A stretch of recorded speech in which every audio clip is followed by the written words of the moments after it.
তো hello guys, আমি আছি আপনাদের সাথে অসময় টিভি থেকে, আর আপনারা দেখছেন অসময় টিভি লাইভ বাংলা।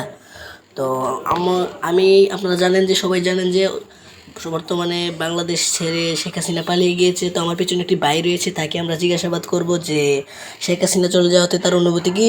তো আপনারা সবাই দেখতে থাকুন। তো চলেন তাকে জিজ্ঞাসাবাদ করা যাক। ভাই, একটু দাঁড়ান।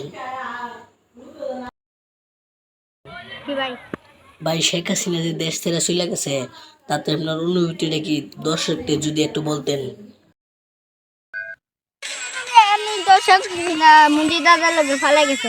আর কি কমো আর কইতাম না, জানি। তো দর্শক ভাই ও বন্ধুরা, আপনারা এতক্ষণ শুনলেন যে শেখ হাসিনা পালিয়ে যাওয়ার পর দর্শকদের অনুভূতিটা আপনারা বুঝলেন। তো আমরা দেখি যারা শেখ হাসিনার পক্ষে ছিল তাদের কি অবস্থা। চলেন। তো সো গাইস, আমার পিছনে একটা ভাই রয়েছে, সে অসম্ভব কান্নাকাটি করছে।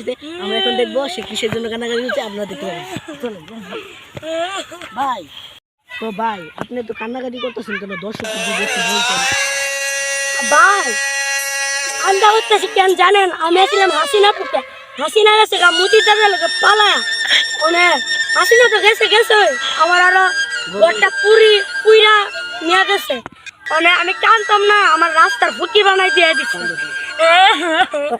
সো গাইস, আপনারা এতক্ষণ দেখলেন যে শেখ হাসিনার পক্ষে থাকার কারণে এই বাইটির কি নাজেহাল অবস্থা। এই বাইটি এখন রাস্তায় বসে কাঁদতেছে। কি বলবো আর, শেখ হাসিনার পক্ষে থাকার কারণে তার আজকে এই অবস্থা। তো আমরা এখন দেখবো যে বুইরে কাকারা কি বলে শেখ হাসিনার দেশ ছেড়ে চলে যাওয়াতে। তো চলেন। তো সো গাইস, আপনারা দেখতে পাচ্ছেন যে আমার পিছনে একটি বুইরে কাকা রয়েছে। আমরা এখন তাকে জিজ্ঞাসা করে দেখবো যে শেখ হাসিনা কার সাথে পালিয়ে যেতে পারে। তো দেখা যাক সে কি বলে, তার মতামতটা আপনাদেরকে জানানোর চেষ্টা করব। তো চলেন। তো কাকা, শেখ হাসিনা কার সাথে পালিয়ে যেতে পারে, আপনার মতামত যদি দর্শকদেরকে একটু বলতেন। ওই হাসিনা ও বুইরা মুদির লগে পালাই গেছে গা। আমার লগে পালাইতো তো বেশি ভালো ছিল। আমার বউটা 3 বছর আগে মারা গেছে।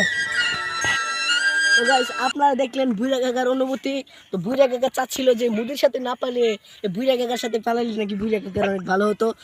তো গাইস, বুইরা কাকার মতামতটা শেষ। এখন আমরা দেখবো যে আমাদের দেশের যুবক ছেলেরা কি করছে।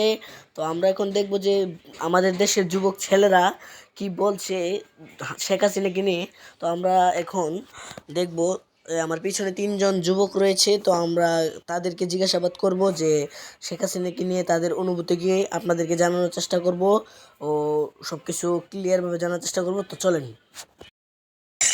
আসসালামু আলাইকুম ভাই, আমি অসময় টিভি থেকে এসেছি। আমি এখন লাইভ চলতেছে আমাদের। তো আমি আপনাদেরকে কিছু জিজ্ঞাসাবাদ করব, আপনারা একটু প্লিজ ভাই উত্তর দেন। তো ভাই, শেখ হাসিনাকে নিয়ে যদি কিছু বলতেন যে শেখ হাসিনা কোথায় যেতে পারে বা কোন দেশে যেতে পারে, এটা যদি একটু বলতেন ভাই, দর্শককে খুশি হতাম। অবশ্যই আমিও খুশি হতাম ভাই। একটু প্লিজ ভাই একটু বলেন ভাই প্লিজ। তো ভাই হাসিনা গেল, হাসিনা যাইতো হাসিনা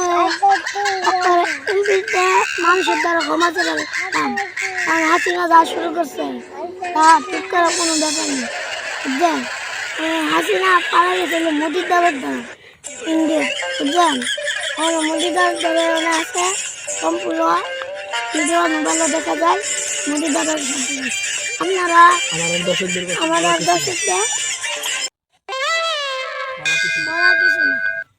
তো সো গাইস, আপনারা এতক্ষণ সবার মুখ থেকে বক্তব্য শুনলেন, বুইরা কাকার মুখ থেকে, তারপরে শেখ হাসিনার যারা ছিল তাদের মুখ থেকে, তো সাধারণ দর্শকদের মুখ থেকে, আর যুবক কিছু পোলাপানদের মুখ থেকে আপনারা শুনেছেন ইতিমধ্যে।